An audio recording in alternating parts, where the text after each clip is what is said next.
Bismillahirrahmanirrahim. Alhamdulillahirabbil alamin. Wa bihi nasta'in ala umurid dunya waddin. Wassalatu wassalam ala asyrafil anbiya wal mursalin Sayyidina Maulana Muhammadin wa ala alihi wa sahbihi ajmain. Seandainya engkau berkata, sekarang terangkanlah apa yang disebut takwa itu.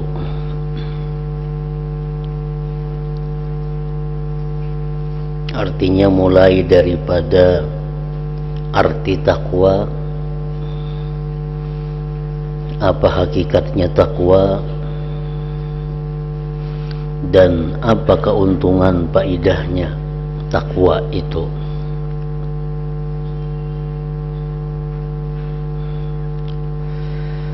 Sekarang terangkanlah apa yang disebut takwa itu, supaya aku mengerti.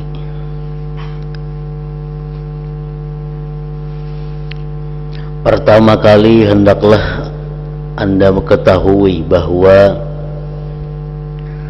takwa itu dapat diumpamakan gudang harta yang indah-indah. Takwa dicontohkan dengan gudang harta yang indah-indah. Kalau Anda bisa menemukan gudang itu, engkau pasti dapat menemukan berbagai benda mulia. Barang-barang yang sangat elok dan perkara menyenangkan, yang sangat banyak rezeki yang mulia.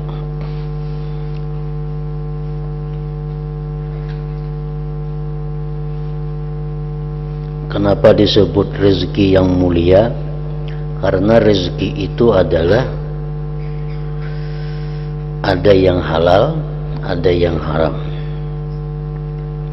Jadi rezeki itu dalam pandangan ulama ahlu sunnah wal jamaah, rezeki itu bisa halal, bisa haram. Yang halal disebut rezeki yang mulia. Makanya kalau kita minta rezeki kepada Allah, jangan hanya semata rezeki, tapi ditambah Allahumma rzuqni rizqan halala, halalan thayyiba. Karena rezeki bisa keuntungan yang haram disebut rezeki, keuntungan yang halal disebut rezeki juga. Barang-barang yang sangat elok dan perkara menyenangkan, yang sangat banyak rezeki yang mulia. Keberuntungan yang besar, keberuntungan yang agung, dan keratun yang agung. Seolah-olah kebaikan dunia dan akhirat dikumpulkan menjadi satu, lalu diletakkan di bawah satu pekerti, yaitu takwa ngarannya.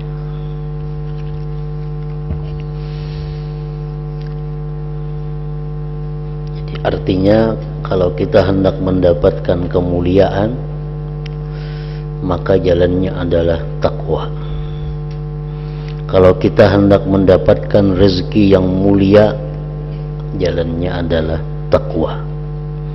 Kalau kita hendak mendapat keberuntungan yang besar, jalannya adalah takwa. Kalau kita hendak mendapatkan kesenangan akhirat, itu pun juga jalannya melalui takwa. Oleh karena itu, satu-satunya nasihat yang wajib disampaikan, terutama pada waktu khatib berkhutbah, itu adalah perintah takwa.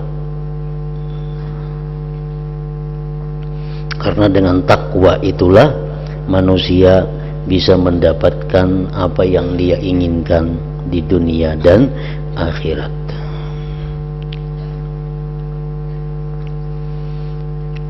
Cobalah renungkan apa yang ada di dalam Al-Quran,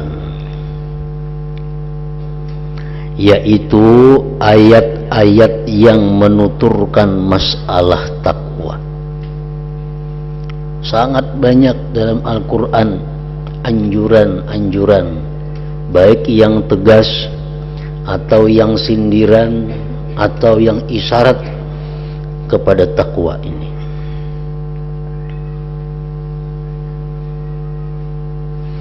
Berapa saja kebaikan, perkara yang menyenangkan yang oleh Allah digantungkan kepada takwa. Segala kebaikan itu digantungkan Allah kepada takwa tadi. Berapa banyak janji Allah berupa ganjaran yang ada kaitannya dengan takwa. Berapa banyak kebahagiaan yang disandarkan kepada takwa. Allah kadang menjamin orang yang mempunyai kedudukan itu akan mulia dan bahagia. Allah kadang menjamin orang yang banyak mempunyai kekayaan itu hidupnya senang dan bahagia. Allah kadang menjamin segala kebaikan itu didapat melainkan dengan takwa. Kalau kita takwa, Allah akan menjamin kemuliaan, kedudukan, kehormatan, rezeki yang luas, yang halal lagi. Orang yang rajin berusaha, Allah akan menjamin akan mendapatkan kelebihan. Tetapi kalau orang yang takwa, Allah menjamin dia mendapatkan kelebihan. Di sini aku hendak menyebutkan 12 jaminan baik dari Allah untuk orang yang bertakwa. Kalau Allah sudah menjamin, Allah sudah berjanji, maka Allah itu la yukhliful mi'ad. Allah kada akan menyalahi janjinya.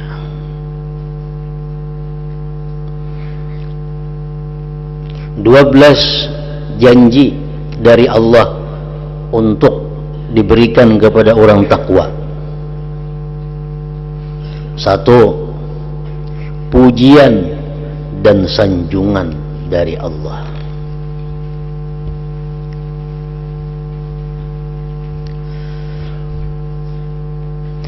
Allah Ta'ala berfirman, wa in tasbiru wa tattaqu fa inna dzalika min azmil umur. Jika kalian bersabar dalam menghadapi segala macam cobaan dan bertakwa kepada Allah, maka yang demikian itu termasuk urusan yang patut diutamakan. Artinya, orang yang mampu menahan diri daripada keluh kasah dan dia bertakwa, maka orang itu patut diutamakan. Nah, ini merupakan sanjungan, pujian dari Allah kepada orang yang takwa. Apabila Allah menyanjung, Allah memuji, maka malaikat terutama Jibril akan menyanjung dan memuji kepada orang itu. Bila Jibril menyanjung memuji orang itu, malaikat-malaikat lain pun ikut menyanjung dan memuji orang itu. Nah, bila malaikat sudah memuji menyanjung orang itu, maka manusia di bumi akan ikut menyanjung dan memuji orang itu, terutama orang-orang yang beriman, bertakwa kepada Allah Subhanahu wa ta'ala. Allah kadang mengatakan bahwa orang kaya itu utama, memuji orang kaya kadada. Allah kadang pernah memuji orang-orang yang punya kedudukan martabat tinggi. Allah kadang pernah memuji orang-orang yang hartawan. Tetapi Allah memuji, menyanjung orang yang takwa. Bila mana Allah menyanjung seseorang, maka orang-orang yang ada hubungannya dekat dengan Allah akan ikut menyanjung, akan ikut memuji, menghargai. Siapa yang dekat dengan Allah? Malaikat, terutama Jibril, malaikat lainnya, dan orang-orang yang beriman, manusia-manusia beriman yang berada di bumi ini. Nah, pertama sanjungan diberikan Allah. Yang kedua, terjaga dan terpelihara dari musuh.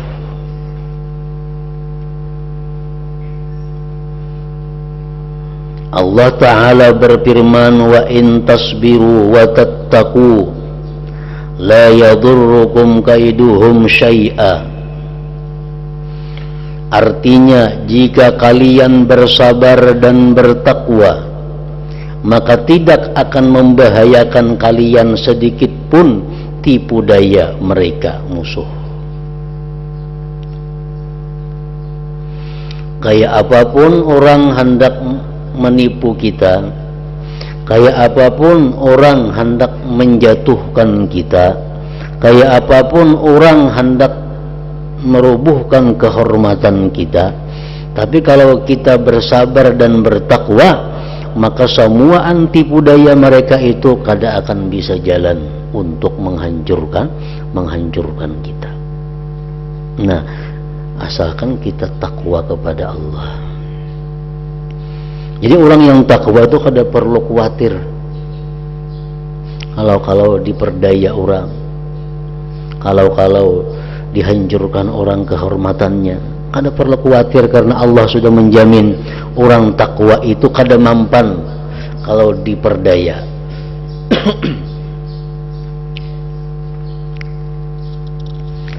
Yang ketiga, jaminan Allah kepada orang yang takwa, diberi kekuatan dan pertolongan. Allah Ta'ala berfirman, innallaha ma'al ladzina ittaqaw walladzina hum muhsinun. Artinya, sungguh Allah selalu beserta orang-orang yang bertakwa dan orang-orang yang berbuat baik. Kalau Allah itu beserta orang takwa, siapa yang kau mengalahkan? Kita ini misalnya dalam dunia aja, contohnya bakawan lawan orang yang jagau, siapa yang wani lawan kita? Siapa yang mampu mengalahkan kita? Nah, apalagi orang yang takwa itu beserta Allah, artinya beserta pengawasan Allah, beserta perlindungan Allah, beserta pemeliharaan Allah. Siapa nangkawa anak bermacam-macam dengan orang yang takwa itu. Allah menjamin, Allah selalu beserta orang-orang yang bertakwa dan orang-orang yang berbuat baik.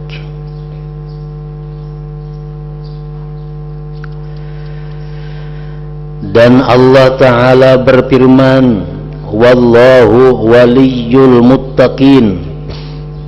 Artinya, Allah adalah zat yang mengasihi orang-orang yang bertakwa.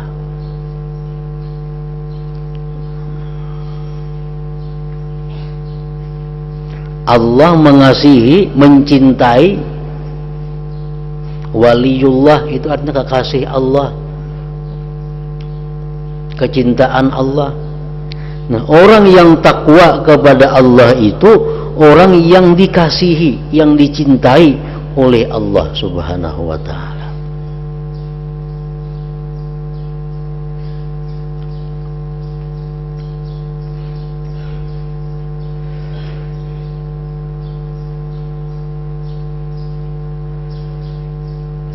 Yang keempat, selamat dari mara bahaya dan diberi rezeki halal.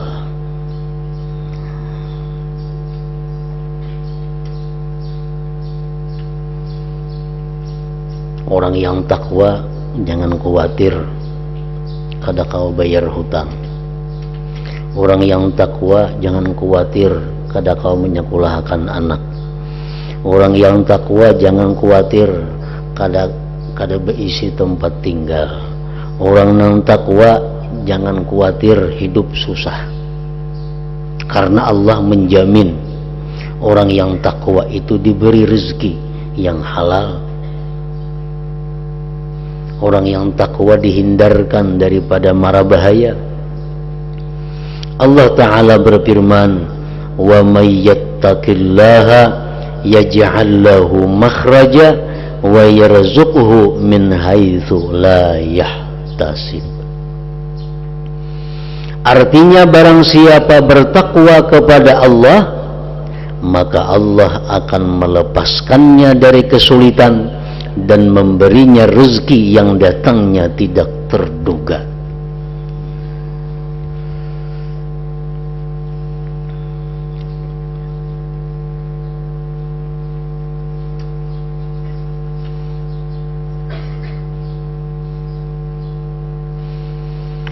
Barang siapa bertakwa kepada Allah, maka Allah akan melepaskannya dari kesulitan dan memberinya rezeki yang datangnya tidak terduga. Seperti yang kita kisahkan dahulu tentang Nabi Ibrahim. Itu contoh pembuktian Allah kepada orang yang takwa. Nabi Ibrahim sekian tahun kawin kada beranak. Begitu dapat anak, Allah memerintahkan untuk menyembelih anak itu.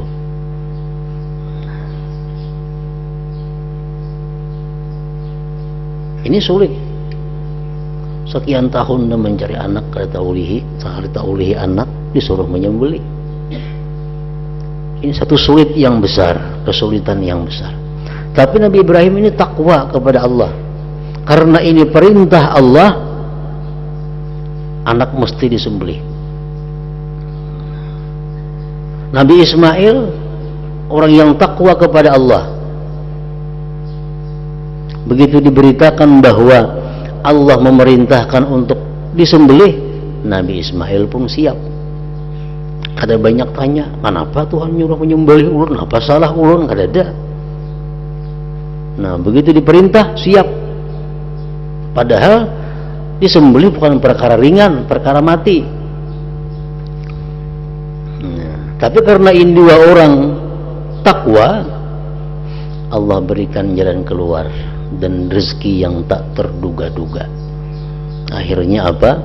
Akhirnya Ismail selamat, Nabi Ibrahim pun selamat, kada jadi menyembelih anaknya, dan didatangkan kibas dari surga untuk disembelih sebagai gantian nyawa Nabi Ismail alaihissalam. Nah, didugalah datangnya kibas dari surga, kada terduga-duga. Ada datang kibas dari surga. Nah, itu contoh bahwa orang yang takwa itu pasti mendapatkan jalan keluar dari segala kesulitan, dan orang yang takwa kepada Allah itu akan dapat rezeki kada terkira-kira, kada terduga-duga. Yang kelima, jaminan Allah kepada orang yang takwa itu bagusnya amal.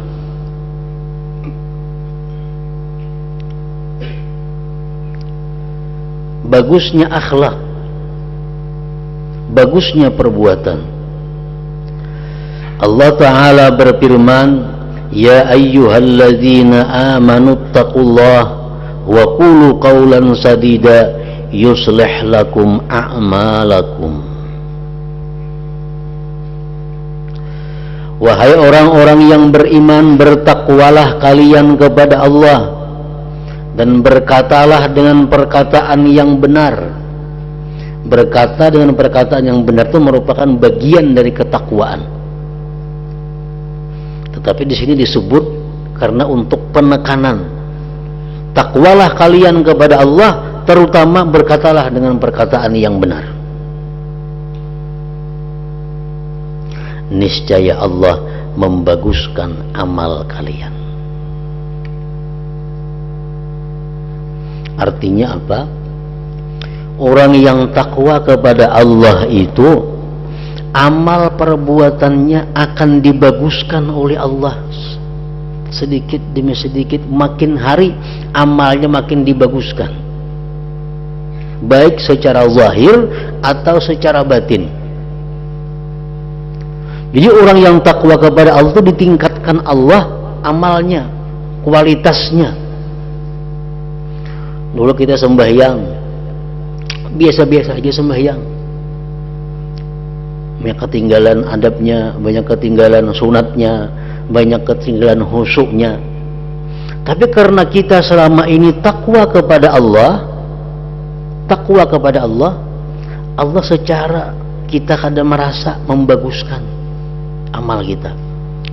Sembahyang kita makin hari makin rapi, makin beradab, makin banyak sunat-sunatnya yang dilaksanakan. Khusyuk kita makin hari makin ada peningkatan. Secara kita kadang merasa Allah membaguskan amal kita, sebabnya kita selama ini takwa kepada Allah Subhanahu wa ta'ala. Nah, jadi ini jaminan dari Allah, janji Allah, bahwa bila mana kita mampu bertakwa, Allah akan membaguskan kualitas amaliyah kita.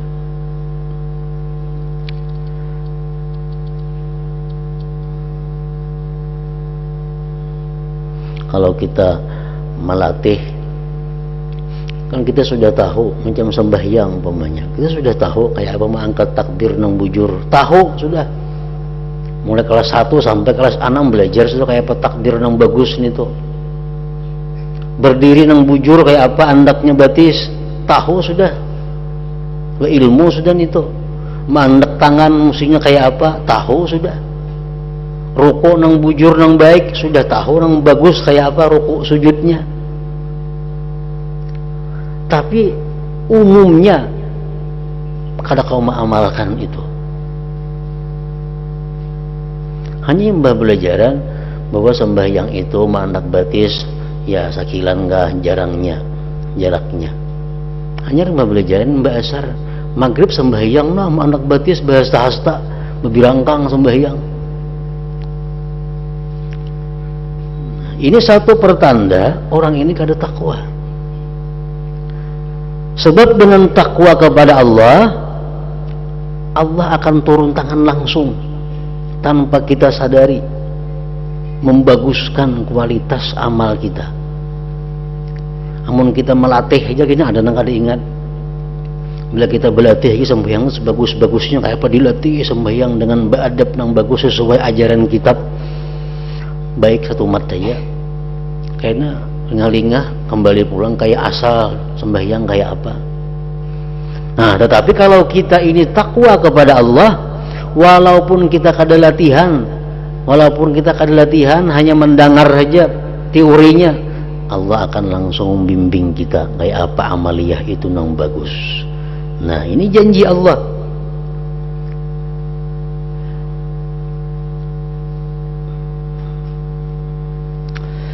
Yang keenam, janji Allah kepada orang yang takwa, terampunkannya dosa-dosa. Nah, artinya orang yang takwa itu bukan orang yang dijamin Allah kada berbuat dosa, kada. Orang yang takwa itu mau aja berbuat dosa, karena dia sebagai manusia yang bukan maksum, sebagai manusia yang bukan dipelihara seperti para nabi, orang yang takwa itu mau berbuat dosa. Tapi karena dia ini orang takwa, walaupun dia berbuat dosa, Allah mengampuni dosanya. Wa yaghfir lakum dzunubakum, dan Allah mengampuni dosa-dosa kalian.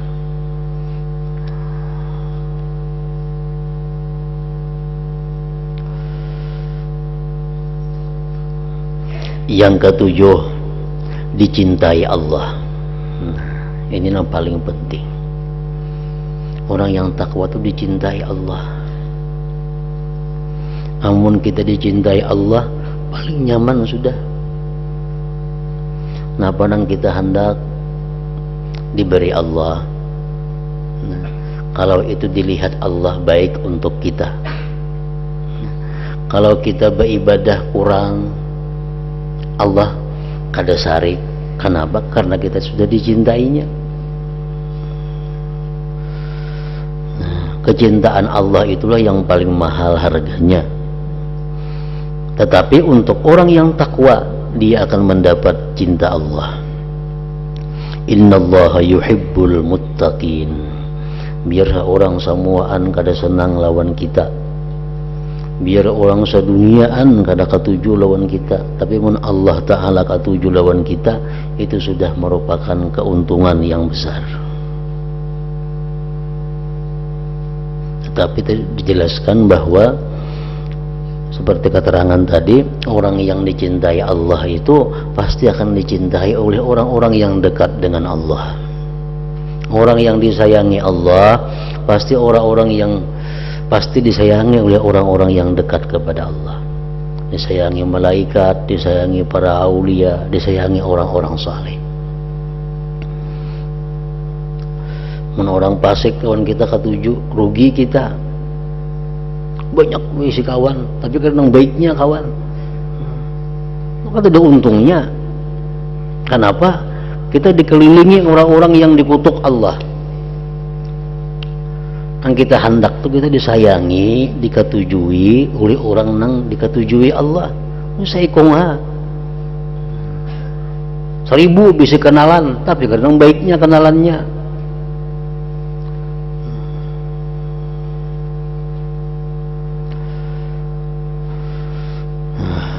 Innallaha yuhibbul muttaqin. Artinya sungguh Allah mencintai orang-orang yang bertakwa. 8, diterimanya amal. Nah, ini penting lagi. Orang yang dicintai itu amalnya mesti kada karuan peribasa, tetap diterima Allah. Karena cintanya sudah bertunggu. Nah, orang yang takwa ini mana dicintai Allah, amalnya diterima Allah. Sebijinya bacaan diterima Allah. Setengah bijinya beramal diterima Allah. Diterimanya amal. Allah Ta'ala berfirman, innama yataqabbalullah minal muttaqin. Artinya Allah hanya menerima amal yang datangnya dari orang-orang yang bertakwa. Dalam kitab Nahwu dijelaskan artinya innama itu adalah hasar, terbatas. Allah hanya menerima amal itu terbatas untuk orang-orang yang takwa. Artinya apa pahamannya? Amun kita kada takwa kepada Allah, kita beramal, Allah kada menerima. Nah, itu pahamannya. Sembahyang, kalau kita sebelum sembahyang itu kada orang takwa, Allah kada menerima sembahyang kita. Berzakat, kalau sebelum berzakat itu kita bukan orang takwa, Allah kada menerima zakatnya. Membaca Quran, berzikir, bersalawat, kalau sebelumnya itu kita bukan orang takwa, sia-sia, Allah kada akan menerima itu.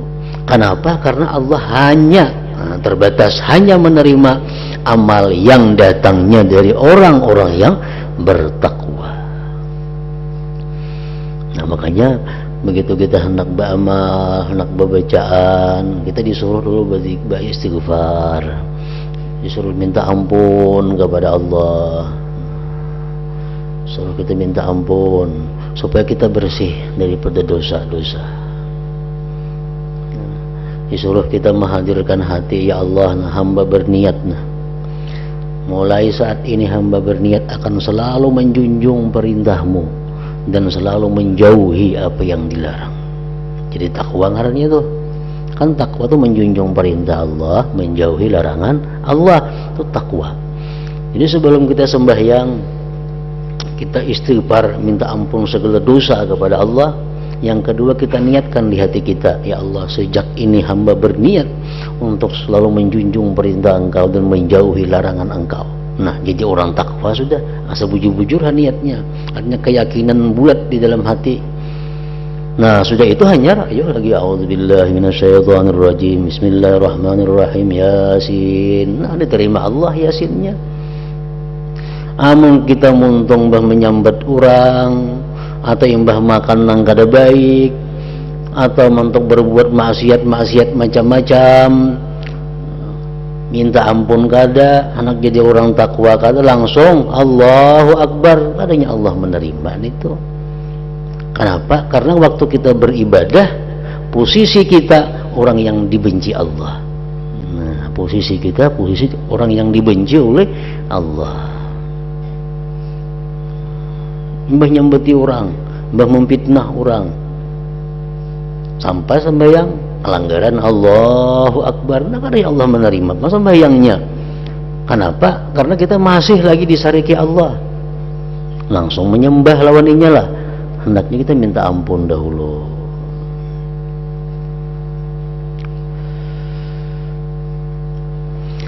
Yang ke-9, diberi kemuliaan. Firman Allah, inna akramakum indallah atqakum. Sungguh orang yang paling mulia di antara kalian adalah orang yang paling bertakwa di antara kalian. Orang yang paling mulia di antara kita adalah orang yang paling takwa kepada Allah. Siapa yang takwa, itu yang mulia. Yang paling takwa, paling mulia di sisi Allah Subhanahu wa ta'ala.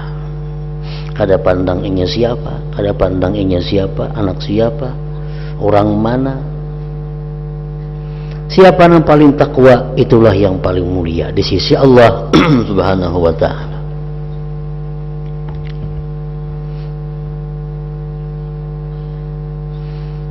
Allah Subhanahu wa ta'ala membuktikan sebagaimana tersebut dalam kitab Manhajus Sawi,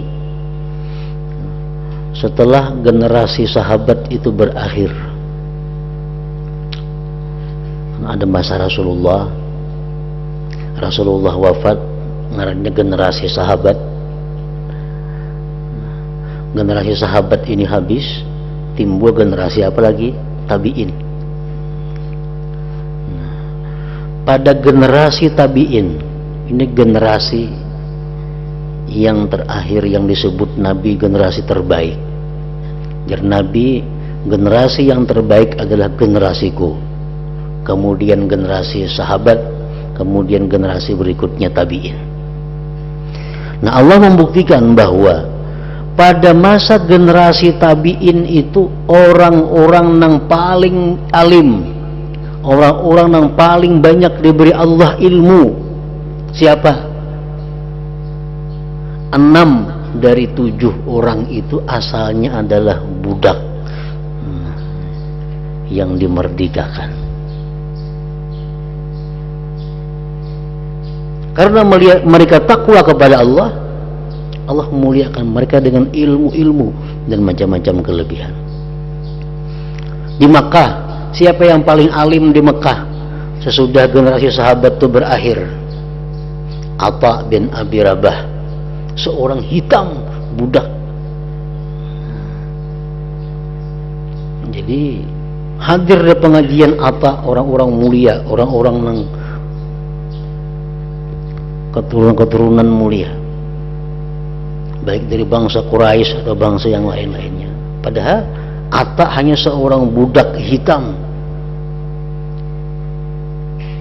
Nah, jadi Allah mengatakan bahwa orang yang paling mulia itu adalah orang yang paling takwa.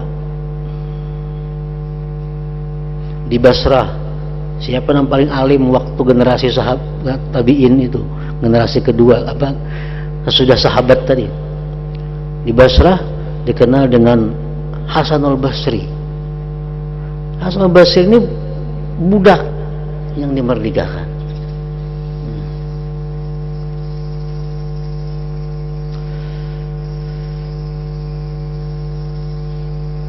Jadi mencari kemuliaan yang paling mudah, yang paling inting ongkosnya takwa. Ada ngalih.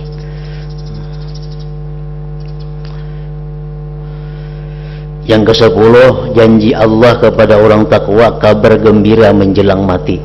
Nah, menjelang mati dikabari gembira sudah.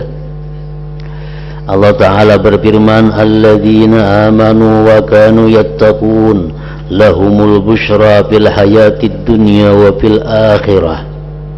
Artinya, orang-orang yang beriman dan senantiasa bertakwa, mereka akan memperoleh kabar gembira dari Allah selama hidup di dunia dan di akhirat. Artinya apa? Begitu inya menjelang kematian, sudah diperlihatkan Allah tempat surga yang akan ditempatinya. Nah, kabar gembira. Kabar gembira.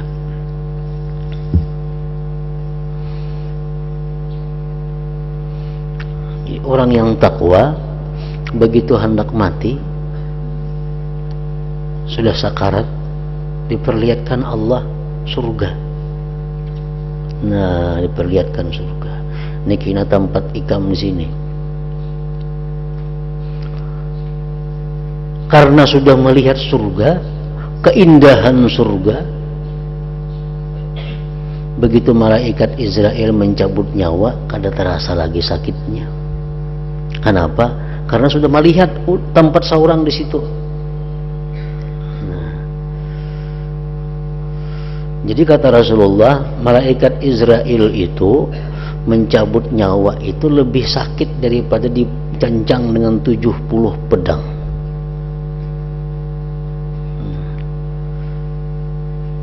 Kita sabilah gigi sakit, kayak apa sakitnya? Pancaran sudah banyu mata. Hanya sabilah gigi sakit.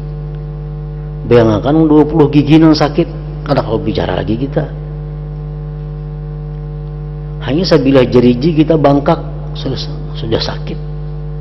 Nah, orang sakarat itu sakit seluruh tubuh. Orang sakarat itu seluruh tubuh sakit. Tapi karena inya ini melihat surga, orang takwa ini ditampilkan naik ke sini kita tanpa tikam, melihat bidadari dan sebagainya, sakit tadi kada terasa lagi. Lain hal orang nang kada takwa, mana sudah sakit dilihat akan pulang neraka. Beluman lagi masuk neraka dilihat, nah sini kena wadahnya. Kayak apa sakitnya? Sampai-sampai kada daya lagi, kada kau bergerak apa-apa lagi, hancur awaknya sudah, dayanya hilang. Orang katuhukan sakit itu mau kada bergerak lagi. Ada orang nang pasik mati nyaman ya kada sing gerakan, katuhukan sakit ini sudah kada kau lagi bergerak. Yang digerakkan tenaganya sudah habis, nyaman aja mati, nyaman adanya kehabisan geraknya. Nah, orang takwa dikabari gembira oleh Allah sebelum mati. Yang ke-11, Allah menjanjikan kepada orang takwa selamat dari neraka. Firman Allah, "Tsumma nunajjil ladzina taqaw", artinya kemudian kami Allah menyelamatkan orang-orang yang bertakwa. Dalam sakaratul maut selamat, dalam kubur selamat, padang mahsyar selamat, dihisab selamat, ditimbang amal selamat, dititian selamat sampai ke surga. Dan firman Allah, wa sayujannabuhal atqa, artinya orang yang bertakwa bakal dijauhkan dari neraka. Yang terakhir, yang ke-12, kekal di surga. Allah Ta'ala berfirman, uiddat lil muttaqin, artinya surga itu disediakan bagi orang-orang yang bertakwa. Orang kada takwa kada bakal ke surga mati.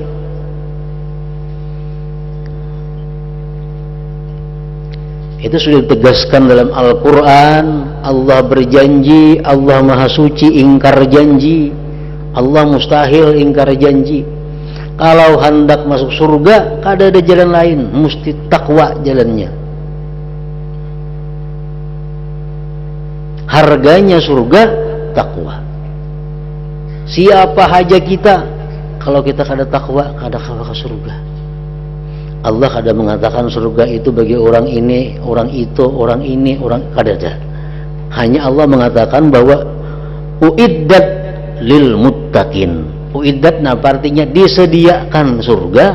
Artinya surga ini diulah, dibikin, dibentuk sagan orang-orang yang bertakwa. Nah, jadi kita usaha sesungguh-sungguhnya bahwa kita mati itu kita tital orang takwa. Itu berusaha dengan sungguh supaya kita ini waktu mati itu tital kita ini orang yang takwa. Bila kadang jam itu kada bakal ke surga. Nah, semua ayat ini menerangkan hal-hal yang menyenangkan dan keberuntungan di dunia dan akhirat di bawah pekerti takwa ini. Karena itu janganlah engkau melupakan bagian engkau dari pekerti takwa ini, wahai orang yang baik. Mesti dicari jalannya, dicari ilmunya, kayak apa caranya supaya kita jadi orang yang takwa itu. Nah, lihat situ. Kemudian perkara yang mesti ada di dalam hubungannya dengan urusan ibadah itu ada 3 pokok. لحضرة النبي صلى الله عليه وسلم على فاتحة.